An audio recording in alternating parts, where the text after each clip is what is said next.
അനുഗ്രഹിക്കപ്പെട്ട നല്ല സമയത്തിനായി ഞാൻ ദൈവത്തെ സ്തുതിക്കുന്നു, സ്തോത്രം ചെയ്യുന്നു. ദൈവവചനം ശ്രവിച്ചുകൊണ്ടിരിക്കുന്ന എല്ലാ ദൈവമക്കൾക്കും വീണ്ടും വരാമെന്ന് അരുളി ചെയ്തവനായ കർത്താവായ യേശു ക്രിസ്തുവിൻ്റെ തന്നെ നാമത്തിൽ ഞാൻ എൻ്റെ സ്നേഹവന്ദനം അറിയിക്കുന്നു. ഇന്നത്തെ അല്പസമയത്തെ ചിന്തയ്ക്കായി 32 സങ്കീർത്തനം 8ഉം 9ഉം വാക്യങ്ങൾ നമുക്ക് വായിക്കാം. ഞാൻ നിന്നെ ഉപദേശിച്ച് നടക്കേണ്ടുന്ന വഴി നിനക്ക് കാണിച്ചു തരും.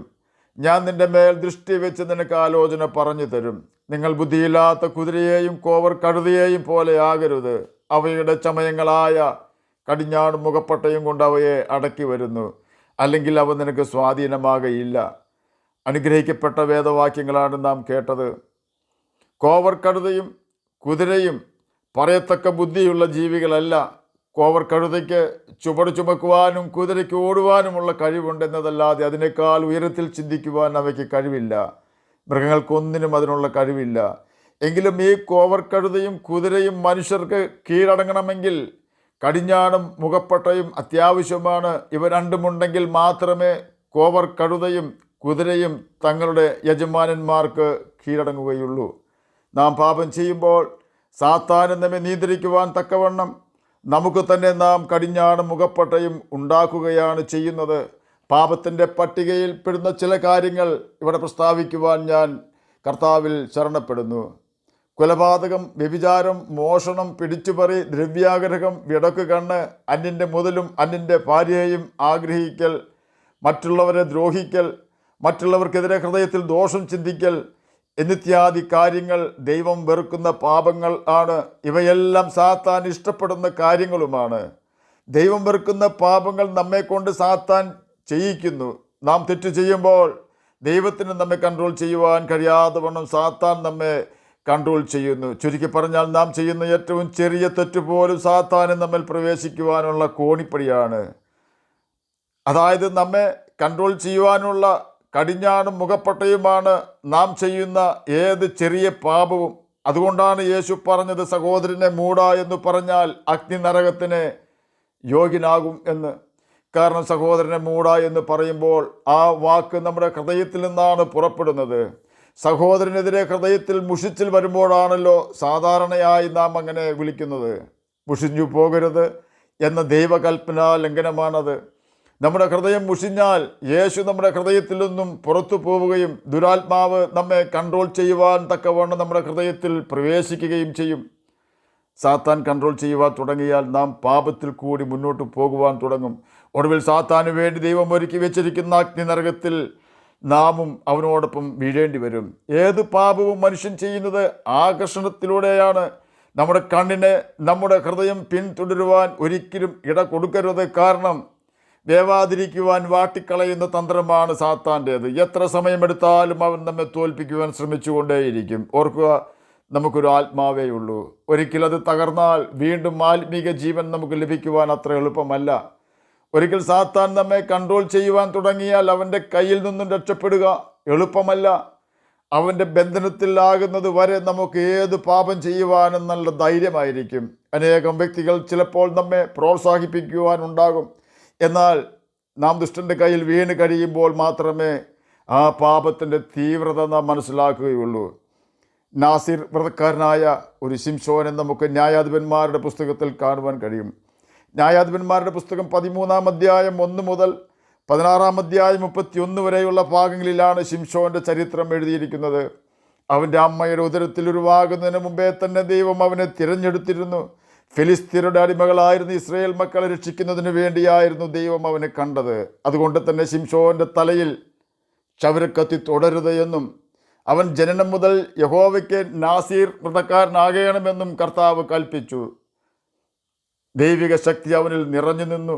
ഇസ്രായേൽ മക്കൾ അന്യജാതിക്കാരെ വിവാഹം കഴിക്കരുതെന്ന് പ്രമാണം നിലനിൽക്കുമ്പോൾ തന്നെ ഇസ്രായേൽ കന്യകയെ മാത്രം വിവാഹം കഴിക്കുവാൻ നിയമിക്കപ്പെട്ട ശിംശോൻ നേരെ ചെന്നത് ഫിലിസ്ത്യ കന്യകയെ വിവാഹം കഴിക്കുവാനാണ്. എന്നാൽ അവിടെ പരാജയം സംഭവിച്ച ശിംശോൻ ദൈവത്തോട് അരുളപ്പാട് ചോദിക്കുന്ന രംഗം അവിടെ കാണുന്നില്ല.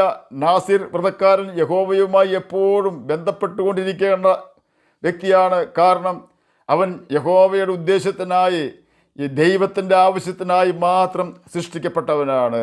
അവൻ്റെ കഷ്ടകാലത്ത് 2 പ്രാവശ്യമല്ലാതെ ഒരിക്കൽ പോലും യഹോവയോട് അവൻ സംസാരിച്ചതെൻ്റെ ശ്രദ്ധയിൽപ്പെട്ടിട്ടില്ല. എന്നെ കേൾക്കുന്ന പ്രിയ ദൈവമകനെ, ദൈവമകളെ, മാനസാന്തരപ്പെട്ട് സ്നാനം മുങ്ങിയ ശേഷം നിരന്തരമായി ദൈവവുമായി സംസാരിക്കാറുണ്ടോ?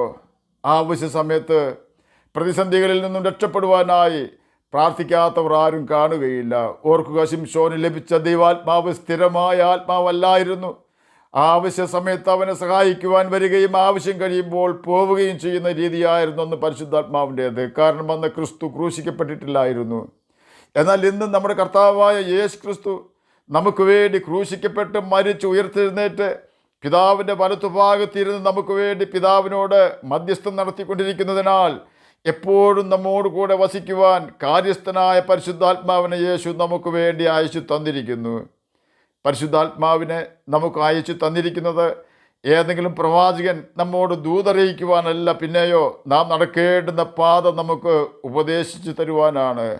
ആ പരിശുദ്ധാത്മാവ് നമ്മിൽ ഉണ്ടാകുവാൻ നാം യേശുവിനോട് നിലവിളിക്കണം. നാം യേശുവിനെ വാസ്തവമായി അനുസരിക്കുന്നവരാണെങ്കിൽ യേശു പരിശുദ്ധാത്മാവിനെ നമുക്ക് അയച്ചു തരും. അതവൻ്റെ വാഗ്ദാനമാണ്. പരിശുദ്ധാത്മാവ് നമ്മിൽ വരുമ്പോൾ നാം ആൾ മാറിയവനെ പോലെയാകും. പരിശുദ്ധാത്മാവ് നമ്മിൽ ഉണ്ടെങ്കിൽ മറ്റുള്ളവരോട് ഹൃദ്യമായി സംസാരിക്കുവാനും മറ്റുള്ളവരെ സ്നേഹിക്കുവാനും എല്ലാവരോടും കരുണ കാണിക്കുവാനും നമുക്ക് കഴിയും. കാരണം പരിശുദ്ധാത്മാവ് സ്നേഹത്തിൻ്റെയും സമാധാനത്തിൻ്റെയും കൃപയുടെയും ജ്ഞാനത്തിൻ്റെയും യഹോവ ഭക്തിയുടെയും ആത്മാവാണ്. യേശുവിന് എന്തെല്ലാം സ്വഭാവ ഗുണങ്ങളുണ്ടോ ആ സ്വഭാവ ഗുണങ്ങൾ എല്ലാം യേശുവിൻ്റെ ആത്മാവുള്ള വ്യക്തിക്കും ഉണ്ടാകും.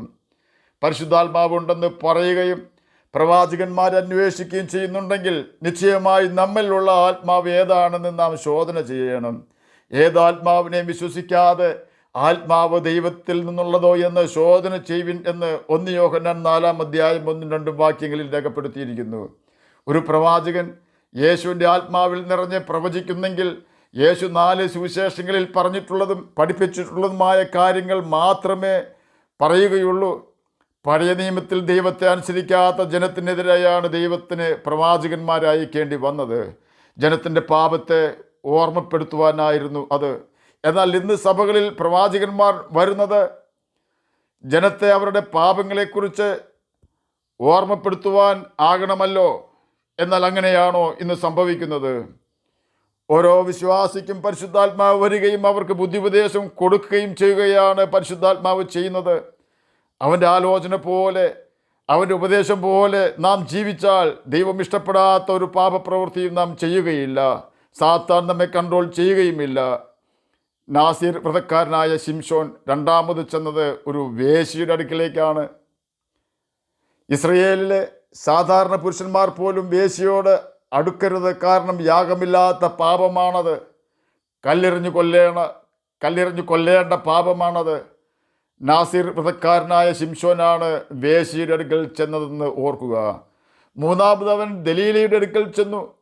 തന്നെയുമിൽ അനേകം നുണകൾ അവരോട് പറയുകയും ചെയ്തു. ഈ പാപങ്ങൾ എല്ലാം നിമിത്തം ഏറ്റവും വലിയ പാപമായ ക്ഷൗരക്കത്തി ശിംശോന്റെ തലയിൽ വെക്കരുതെന്ന ദൈവകൽപ്പന അവൻ ലംഘിക്കേണ്ടി വന്നു. അവൻ്റെ തലയിലെ ജടകൾ ദലീല മുറിച്ചു മാറ്റി. അതുകൊണ്ട് തന്നെ ശിംശോൻ ശത്രുവിൻ്റെ പിടിയിലായി. ചെറിയ പാപം നമ്മെ തകർക്കുകയില്ലായിരിക്കാം.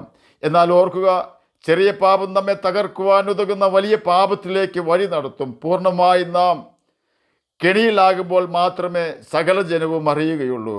അപ്പോൾ നമുക്ക് മടങ്ങി വരവിനുള്ള എല്ലാ വഴികളും സാത്താൻ അടച്ചിരിക്കും. ശിംശോനെ ഫിലിസ്ത്യർ പിടിച്ച് കണ്ണ് കുത്തിപ്പൊട്ടിച്ചു. അവൻ്റെ കാഴ്ച പോയി. അവനെ ചങ്ങലയിൽ പൂട്ടി. അവൻ്റെ സ്വാതന്ത്ര്യം പോയി. ഒരു ബാല്യക്കാരൻ ഇപ്പോൾ അവനെ കൺട്രോൾ ചെയ്യുകയാണ്. കാരണം ദൈവത്തോട് അനുസരണക്കേട് കാണിച്ചതിനാൽ ഇപ്പോൾ ശിംശോന്റെ കടിഞ്ഞാൻ വെറും ഒരു ബാലൻ്റെ കയ്യിലാണ്, ഒരു ബാല്യക്കാരൻ്റെ കയ്യിലാണ്. തന്നെയുമല്ല, ഫിലിസ്ത്യരുടെ ദേവന്റെ മുമ്പിൽ ശിംശോൻ കളിക്കേണ്ടി വന്നു.